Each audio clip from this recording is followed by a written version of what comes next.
The crystal wine glasses clinked as my brother Bruce raised his for yet another toast. To success, he announced, his perfect white smile gleaming in our father's meticulously decorated dining room, and to those who know how to achieve it. I'm Amy, and I was about to experience the most humiliating dinner of my life. Speaking of success, my father Edward interjected, swirling his expensive Bordeaux, Bruce just closed another multi-million-dollar merger. Third one this quarter. He beamed at my brother with the pride I'd never seen directed at me. I pushed my untouched salmon around the plate, already knowing where this conversation was heading. The familiar knot formed in my stomach as I felt my mother Lillian's sympathetic glance from across the table. And what about you, Amy? Bruce's wife Melina asked, genuine interest in her voice. How's your documentary coming along? Before I could answer, Bruce let out a snort. Oh, right. The one about that small-town recycling scandal? Must be riveting stuff. Actually, I straightened my spine, gripping my fork tighter. It exposed systematic corruption in local government. It's being considered for... Considered for what? My father interrupted. Another participation trophy? When are you going to grow up and get a real job, Amy? Documentary filmmaking is a real job, I said, my voice stronger than I felt. I'm working on something bigger now, something that could... Could what? Bruce laughed, looking around the table for support. Win you tens of dollars instead of just ones? Bruce, Melina whispered. But he was on a roll. Remember when she wanted to be a journalist in college? Bruce continued, addressing our father. Thank God she didn't pursue that dead-end career. Oh, wait. The laughter that followed felt like acid on my skin. Even my mother's weak attempt at changing the subject couldn't drown it out. I'm investigating corporate fraud, I blurted out, desperate to be taken seriously just once. Major companies, serious violations. People need to know the truth. The silence that followed lasted exactly 3 seconds before my father set down his wine glass with a sharp clink. Corporate fraud? He leaned forward, his amusement morphing into something darker. You mean harassing legitimate businesses with your amateur camera work and conspiracy theories? They're not theories when you have evidence, I shot back, immediately regretting my words as I saw his expression change. Evidence? Bruce's lawyer instincts kicked in. What exactly are you implying, little sister? I'm not implying anything, I said, pushing my chair back. I'm stating facts, and soon everyone else will see them too. Listen to me very carefully. My father's voice dropped to that dangerous quiet tone I remembered from childhood. You're embarrassing yourself. More importantly, you're embarrassing this family. It's time you stopped playing at being a filmmaker and found something productive to do with your life. Edward, my mother finally spoke up, perhaps we should... No, Lillian, she needs to hear this. He turned back to me. Your brother made partner at 30. He has a beautiful home, a respectable career, a family on the way. And what do you have? A camera and delusions of grandeur? I stood up so quickly, my water glass toppled, spreading across the pristine white tablecloth like a slow-motion disaster. What I have, I said, my voice shaking with rage, is integrity, and a story that's going to make you wish you'd taken me seriously. Sit down, my father commanded. You're making a scene. No, I'm making a documentary, and trust me, you'll want to watch this one. I grabbed my bag and headed for the door, ignoring my mother's calls to come back. As I reached for the handle, Bruce's voice carried from the dining room.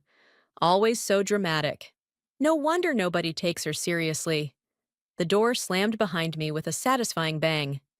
In my car, hands trembling on the steering wheel, I pulled out my phone and dialed. Ria, it's me. Remember that footage I told you about? The stuff about Carlton Industries? I took a deep breath. I'm ready to go all in. No more playing it safe. My best friend's voice crackled through the speaker. Are you sure? This could get messy. I thought about the laughter, the dismissal, the years of being the family disappointment. Good, I said, starting the engine. Messy is exactly what I'm going for. As I pulled away from my father's mansion, I caught a glimpse of my mother watching from the window. For a moment, I almost felt guilty about what I was about to do. Almost. But they wanted me to make something of myself? Fine. I'd make something they'd never forget. You should see your face right now, Ria said, sliding a coffee across her kitchen counter to me.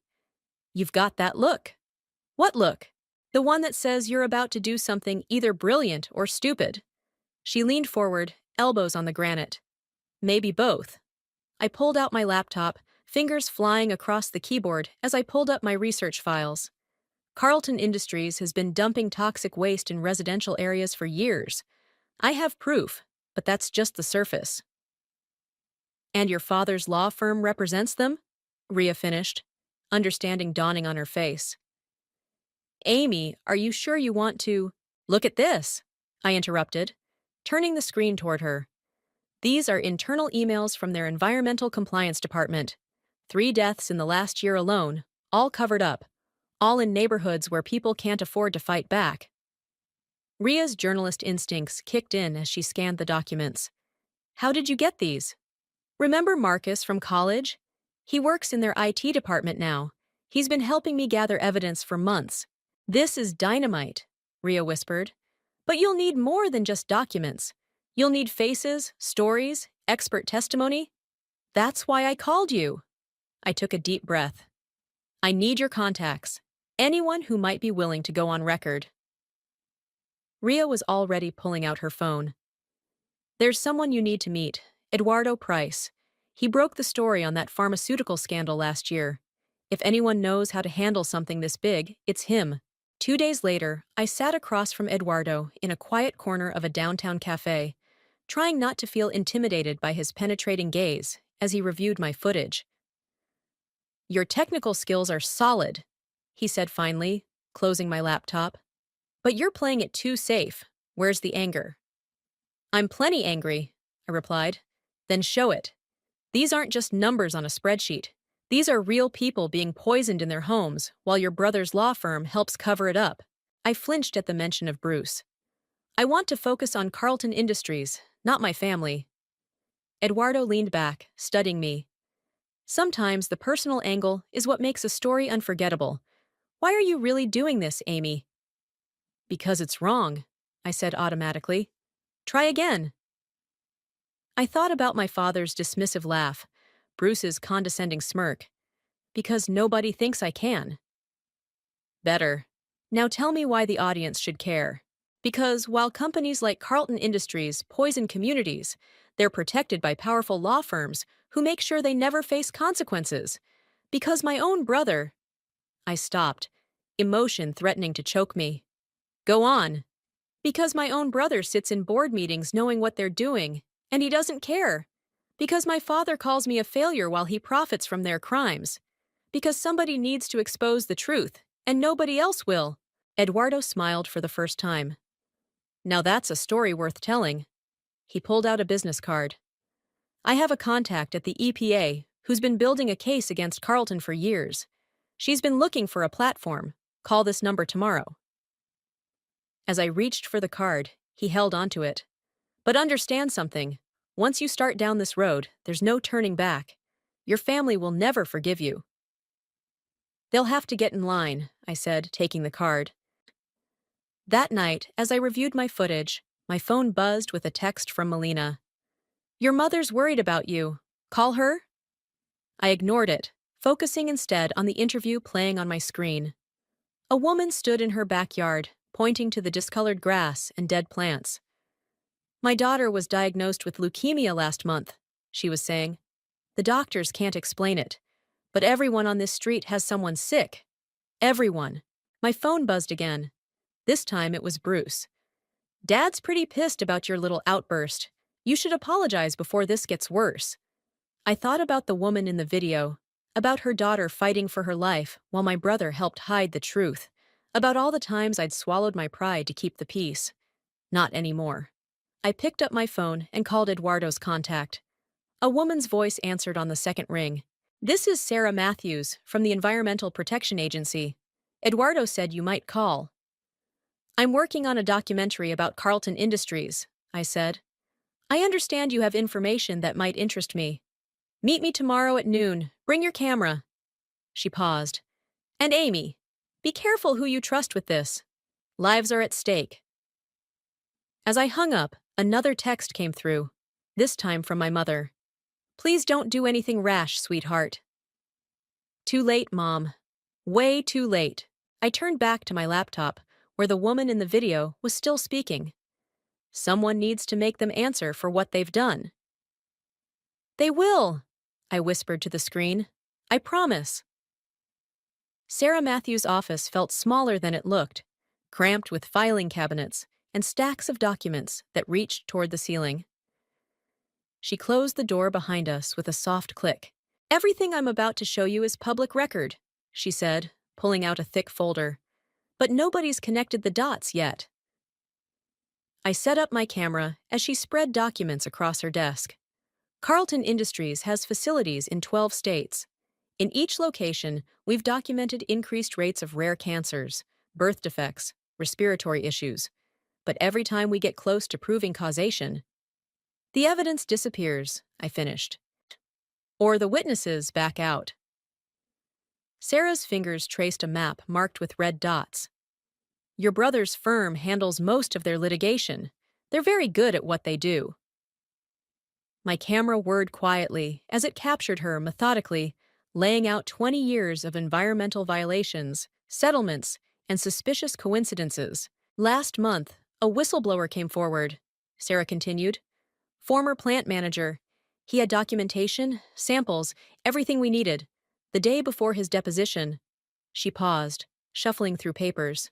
What happened? Car accident, single vehicle, no witnesses. The implications hung heavy in the air. My phone buzzed. Another text from Bruce. Dad's hosting a dinner for Carlton's CEO next week. Time to bury the hatchet. Come. I ignored it as Sarah pulled out more files. 3 hours later, I had enough footage to make any corporate lawyer nervous. As I packed up my equipment, Sarah grabbed my arm. There's something else, off the record. I set my camera down. Your father's firm. They're not just representing Carlton, they're shareholders, major ones. My stomach dropped. How major? Enough that if Carlton goes down, your family goes with them. I drove straight to Eduardo's office, my mind racing. He reviewed the footage in silence, occasionally nodding or making notes. This is good, he said finally. But we need more. Someone inside Carlton willing to talk.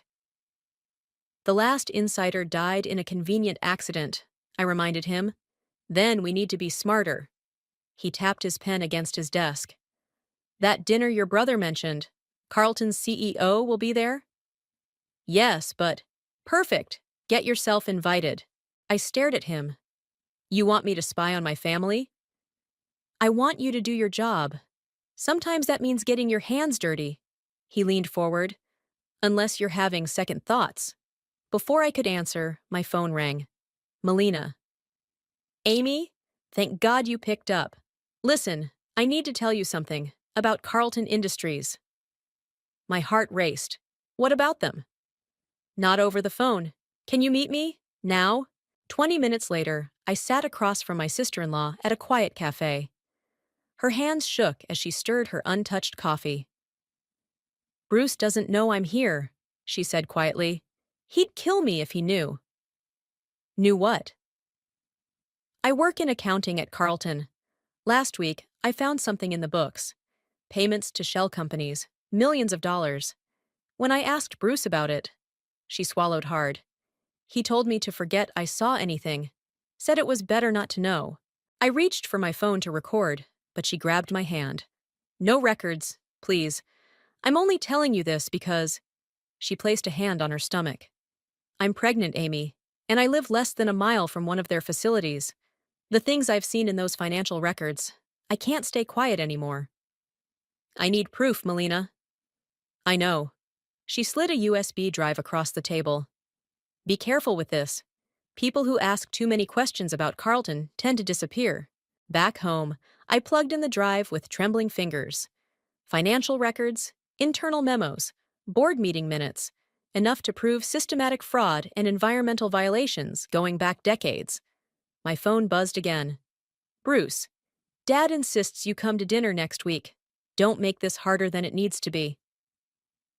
As I typed my response, an email notification popped up from an anonymous address. The subject line made my blood run cold. Carlton Industries, you're asking the wrong questions. The message contained only an address and a time. Tomorrow, 3 p.m. Come alone. I called Ria immediately. It could be a trap, she warned, or it could be the smoking gun we need. At least let me come with you. No, I said, thinking of the whistleblower's convenient accident. I need you to be my insurance policy. If I don't call you by 4 tomorrow, release everything we have to every major news outlet. Amy, promise me. She sighed. I promise, but please be careful. I looked at the USB drive glowing softly on my desk, then at Bruce's text about the dinner. Don't worry, I replied to him. I'll be there. Wouldn't miss it for the world. The address led me to an abandoned office building on the outskirts of town. My footsteps echoed through the empty lobby as I checked my phone. 2:57 p.m. Hello? My voice bounced off bare walls. I got your email. Third floor. A man's voice crackled through the old intercom system. Room 312. Every instinct screamed at me to turn back as I climbed the stairs, camera clutched to my chest. The third floor was dark, except for one lit office at the end of the hall. A man sat behind a desk, his face hidden in shadow. Close the door. I did, then positioned myself near the exit. Who are you? Someone who knows what Carlton Industries is really hiding. He leaned forward, light revealing a lined face and tired eyes. And it's much worse than toxic waste. Nah, I'm recording this conversation, I warned. He smiled grimly. Good. Someone needs to document the truth. He slid a thick envelope across the desk. These are shipping manifests from the past 5 years. Carlton isn't just dumping waste. They're importing it from countries where disposal regulations don't exist. I flipped through the documents, my hands shaking. They're making money on both ends. Billions. Your brother's latest merger? It's with a Chinese disposal company. They're expanding the operation. My camera whirred as I photographed each page. Why are you showing me this? Because my grandson died last month. Rare form of cancer, 3 years old. His voice cracked. I've worked for Carlton for 30 years, kept their secrets, not anymore. A door slammed somewhere below us. The man stiffened. You need to leave. Now. He stood quickly. Take the back stairs. Don't trust anyone, especially... Footsteps thundered up the main stairwell. The man shoved me toward a side door. Go! I ran through the dark hallway, finding the emergency exit just as voices echoed from the office. I took the stairs 2 at a time, burst out into the alley, and didn't stop running until I reached my car. My phone showed 3 missed calls from Bruce. As I caught my breath, it rang again. Where are you? He demanded. Out working. Why? We need to talk. Meet me at Harrison's bar, now.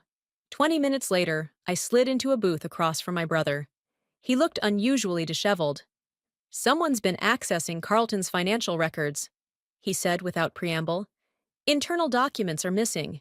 You wouldn't know anything about that, would you? I met his gaze steadily. Why would I? Cut the act, Amy.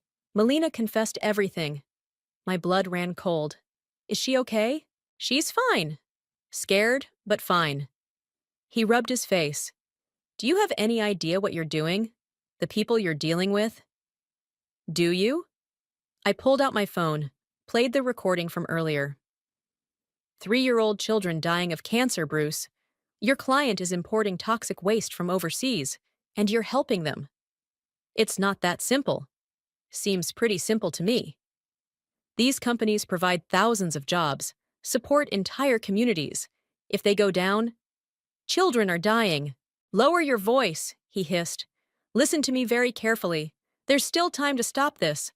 Delete your footage. Forget what you've seen, please. Or what? His expression hardened. Or I can't protect you. I don't need your protection. I need you to do the right thing. The right thing? He laughed bitterly. The right thing is protecting our family. Dad's firm would collapse if this gets out. Everything he's built was built on blood money. Bruce slammed his hand on the table. Damn it, Amy. This isn't one of your little documentaries. These people, they make problems disappear permanently. Is that a threat? It's a warning from your brother who loves you. He stood up. You have 24 hours to hand over everything you have. After that, he shook his head. Just do the right thing. As he walked away, my phone buzzed with a text from an unknown number. Your source from the office building is dead. Heart attack, you're next. I called Eduardo immediately. They're closing in, I said when he answered. I need to release the documentary now. Not yet.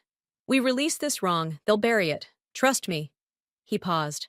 Come to my office first thing tomorrow. Bring everything you have. We'll do this right. I drove home the long way, checking constantly for tails. In my apartment, I copied all my files to multiple drives, sent one to Ria, another to a secure cloud account. Then, I sat down at my computer and began editing. If anything happened to me, the world would know why. My phone buzzed one last time. Bruce again. 24 hours, Amy. Clock's ticking. I turned back to my screen, where my source's face froze in mid-sentence. Someone needs to tell the truth. Don't worry, I whispered. They will. The knock on my door came at 3 a.m. I froze in front of my editing screen, heart pounding. Amy, it's Melina. Please let me in. I checked the peephole before opening the door. My sister-in-law stood there, mascara streaked down her face. They know, she whispered, rushing inside. They know everything. Bruce has been on the phone all night. They're planning something. Slow down. I locked the door behind her.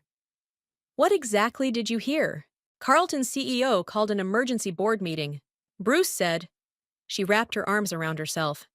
He said they're handling the situation, permanently. Did he mention the man from the office building?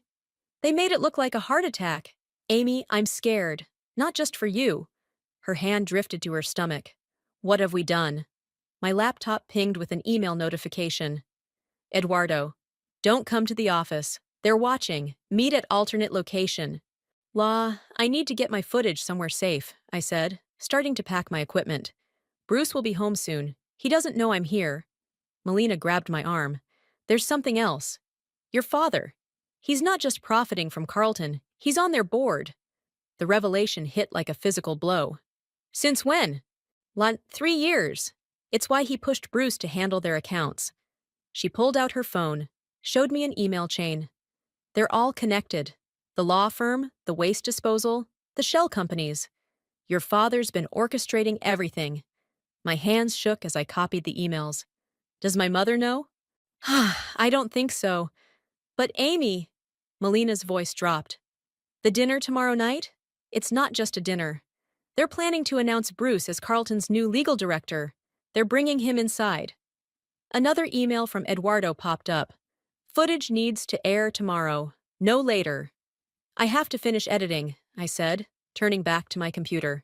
Let me help. Melina sat down beside me.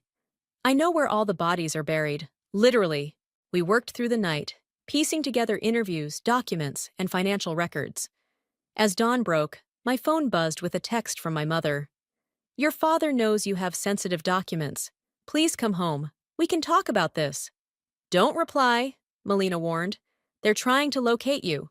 By noon, the documentary was ready. I sent copies to Eduardo, Ria, and 3 major news networks. Then I called Sarah at the EPA. It's happening today, I told her. Have your team ready. Be careful, she replied. 2 of my investigators were followed this morning. I turned to Melina. You should go home. It's not safe for you here. It's not safe anywhere. She stood up, wincing. But Bruce will wonder where I am. As if summoned, my phone lit up with his name. Where's my wife? His voice was cold. How should I know? Cut the act. Her car's been parked outside your building all night.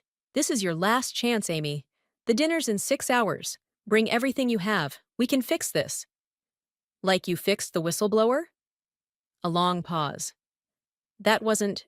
We didn't. He sighed. Just come to dinner. Please, for Mom's sake. After he hung up, Melina touched my shoulder. What are you going to do?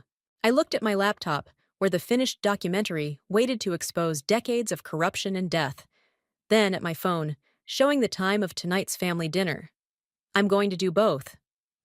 Amy, no. It's too dangerous. They'll be distracted at dinner. It's the perfect time to release everything. I started gathering my equipment. But first, we need to get you somewhere safe. I'm not leaving you alone. You have to. Your baby comes first. I handed her a burner phone. I'll text you when it's done. If you don't hear from me by midnight. She hugged me fiercely. Be careful. After she left, I called Ria. Everything's ready, she said before I could speak. 3 networks are standing by. Eduardo has his contacts at the international press primed. We just need your signal. I thought about my father's face when he realized his own daughter brought down his empire. About Bruce's reaction when his perfect world crumbled. 8:30 p.m., I said. Release everything. What about you? I looked at my reflection in the window, straightening my shoulders. I'll be having dinner with my family. My phone buzzed one final time. A message from an unknown number. Your father's study, top drawer. The proof you really need. I took a deep breath, checking the time. 5 hours until dinner. 5 hours until I destroyed everything my family had built. Time to set the table. I whispered to my reflection. Hope they're hungry for truth. The security guard at my father's gate barely glanced at me as I drove through. 8:15 p.m. 15 minutes until everything changed. My mother opened the front door before I could knock. Amy, thank God! She hugged me tightly, whispering, Whatever's happening, we can fix this as a family. The dining room buzzed with conversation. Bruce stood with Carlton's CEO, Robert, their laughter echoing off the walls. My father held court at the head of the table, commanding attention as always. Ah, the prodigal daughter returns, he announced as I entered. Perfect timing. Robert was just asking about your creative pursuits. Documentaries, right? Robert's smile didn't reach his eyes. Fascinating field, though I hear your latest project might need some fact-checking. 8:22 p.m. My phone vibrated silently in my pocket. Actually, I said, accepting a glass of wine from the server, I'd love your input on some of my findings. Bruce's glass froze halfway to his lips. Amy, my father warned, perhaps this isn't the time. When is the time, Dad? After more children die? After you've buried all the evidence in your study's top drawer? The room fell silent. My father's face hardened. Excuse us, everyone. Amy, my office. Now. 8:27 p.m. I followed him down the hallway, Bruce close behind. The study door clicked shut behind us. What do you think you're doing? My father demanded. Wondering why you never told me you were on Carlton's board. I moved toward his desk. 3 years, Dad. All those times you dismissed my career, you were protecting your investment. You don't understand business. I understand right and wrong. I reached for the top drawer. Bruce grabbed my wrist. Don't. 8:30 p.m. My phone buzzed again. I smiled. Too late. The study door burst open. My mother stood there, face pale. Edward, you need to see this. All of you. We followed her to the living room, where the massive TV displayed breaking news. Exclusive. Corporate giant Carlton. Industries linked to mass environmental violations, deaths. Robert stormed in. What is this? My footage played across the screen. The whistleblower's testimony, Sarah's documents, Melina's financial records. Then my father's name appeared, followed by evidence of his direct involvement. You little fool, my father whispered. Do you have any idea what you've done? Destroyed your empire? I pulled open my phone, showing the viewer counts climbing. It's streaming everywhere. International networks are picking it up. Robert grabbed his phone. Get me legal now! But his face told me he knew it was too late. How could you? Bruce advanced on me. Our family. Our family? I laughed. You mean the family that profits from poisoning children? That family? My mother sank into a chair, watching the footage continue. Her hand covered her mouth as photographs of victims appeared, including the whistleblower's 3-year-old grandson. "Edward," she whispered, "tell me you didn't know." His silence was answer enough. The front door slammed open. FBI agents poured in, followed by EPA officials. Sarah Matthews led them, holding a warrant. "Robert Williams, Edward Howard," she announced, "you're under investigation for environmental violations, corporate fraud, and conspiracy." "You can't prove anything," Robert snarled. I pulled out the contents of my father's desk drawer, documents I'd photographed hours earlier while everyone prepared for dinner. "Actually, they can." Dad kept meticulous records. Bruce stared at me, realization dawning. "You were never here for dinner." "No." I handed the documents to Sarah.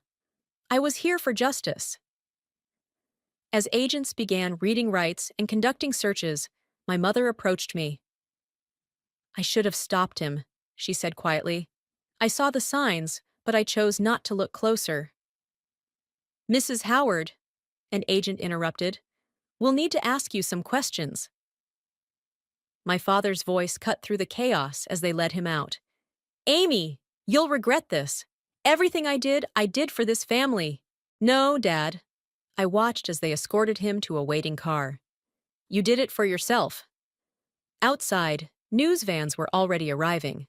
Eduardo stood among the reporters, giving me a subtle nod. My phone buzzed with a text from Melina.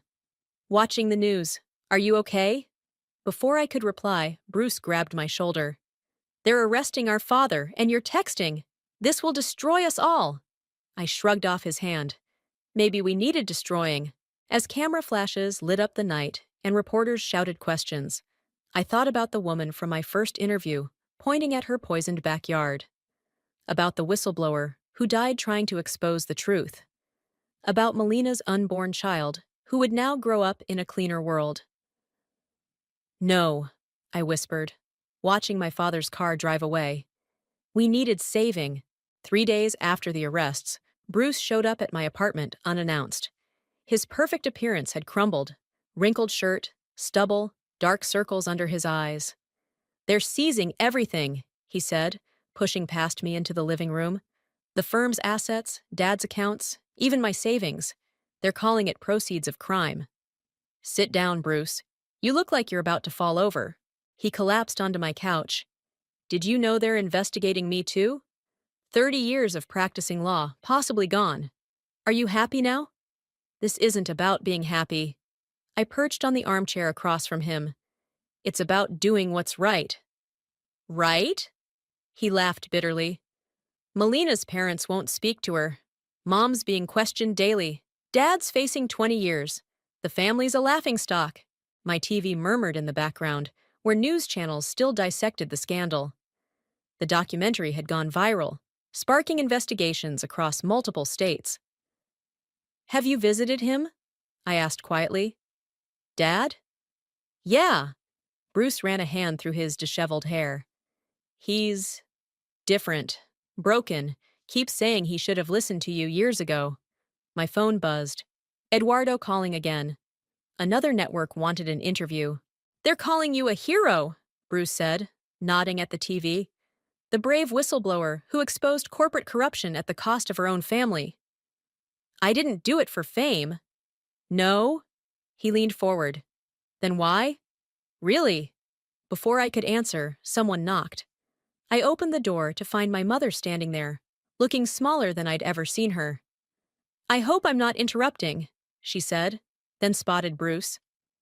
"Oh, good, you're both here." She sat beside Bruce, hands clasped tightly in her lap. "I've been doing a lot of thinking about where we went wrong as a family." "Mom, don't!" Bruce started. "Let me finish." She turned to me. "Amy, I failed you. Every time your father dismissed your dreams, I stayed silent.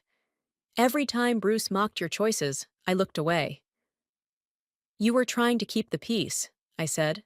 I was being a coward." She straightened her shoulders.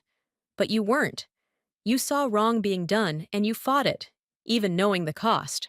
Bruce stood up abruptly. So we're celebrating the destruction of our family now? We're acknowledging the truth, Mom shot back, with unexpected steel in her voice. Your father poisoned communities for profit. You helped him hide it. I looked the other way. The only innocent person in this room is Amy. Innocent? Bruce exploded. She betrayed her own blood. No. I stood to face him. I gave you multiple chances to do the right thing. You chose Carlton over conscience every time. I chose family. Family? I grabbed my laptop, pulled up footage of the young cancer victims.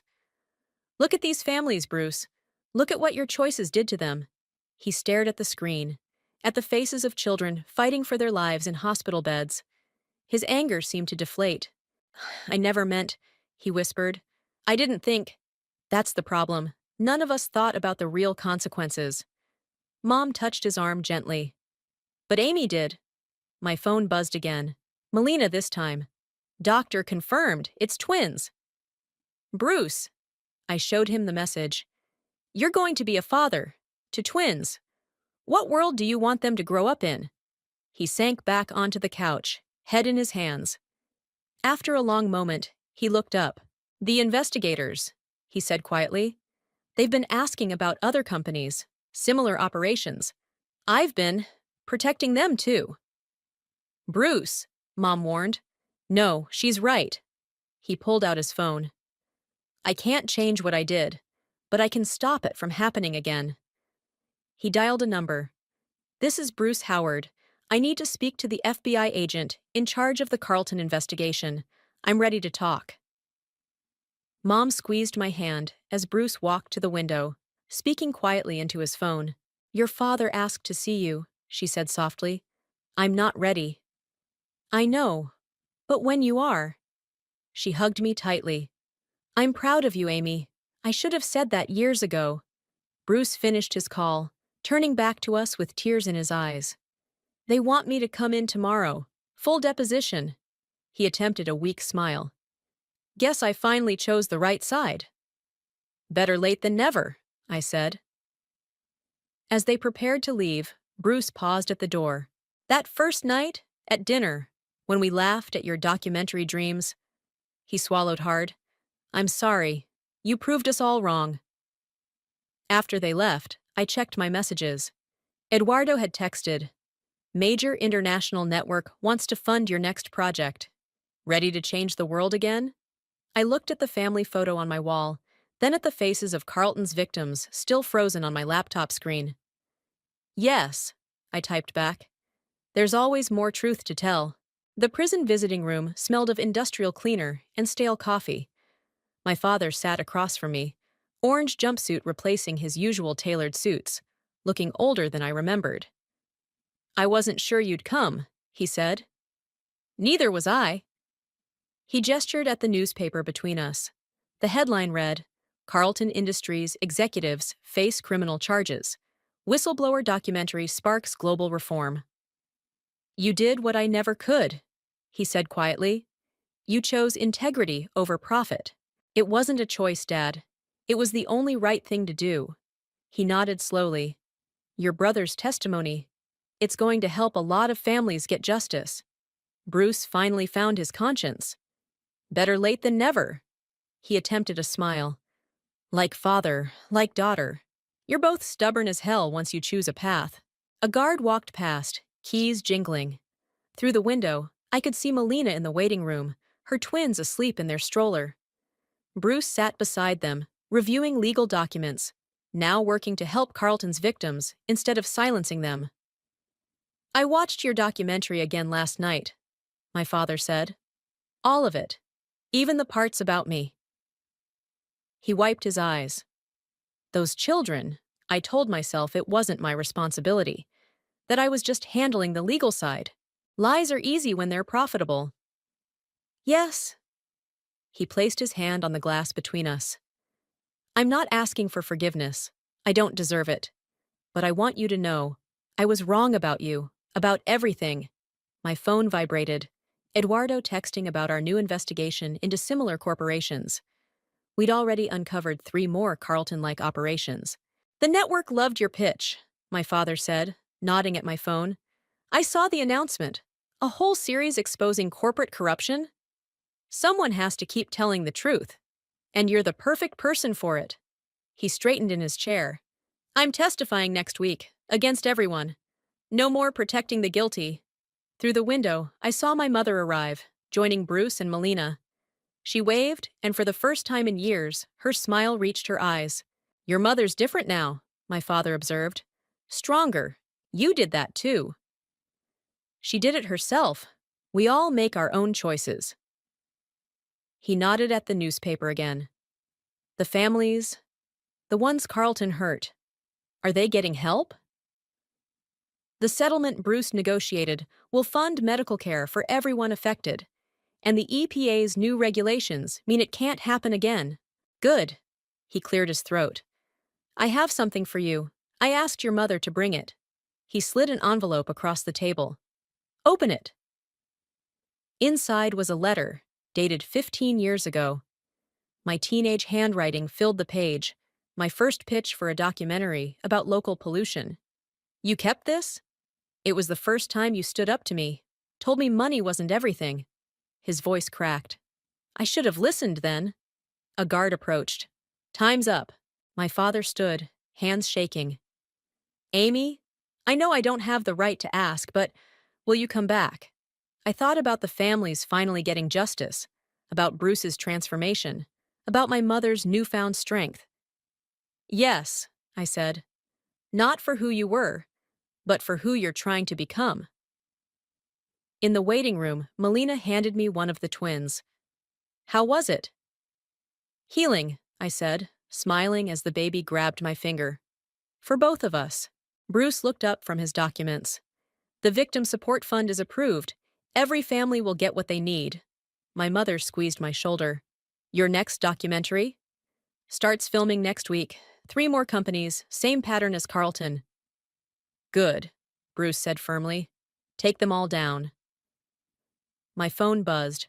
Ria sending a link to the latest article about our investigation's impact. Corporate reform laws were changing nationwide. Ready to go? Melina asked. The twins' naming ceremony is in an hour. As we walked out, I glanced back at the visiting room. My father watched through the window, pressing his hand against the glass. I pressed mine back, briefly, before turning away. Outside, the spring air felt clean and fresh. News vans still camped nearby, hoping for comments about the ongoing investigations. But they didn't matter. What mattered was Bruce holding his daughter, finally understanding what truly needed protecting. My mother standing tall, no longer afraid to speak truth to power. Melina planning to testify about other corporate crimes she'd witnessed. And me, I had a new documentary to film, more truth to tell, more justice to fight for. Let's go, I said to my family. We've got work to do. The twins gurgled happily as we drove away from the prison, toward whatever came next. Not an ending, but a beginning. Of accountability, of healing, of change. Sometimes the hardest truth to tell is the one that costs you everything. But sometimes, in losing everything, you find what matters most.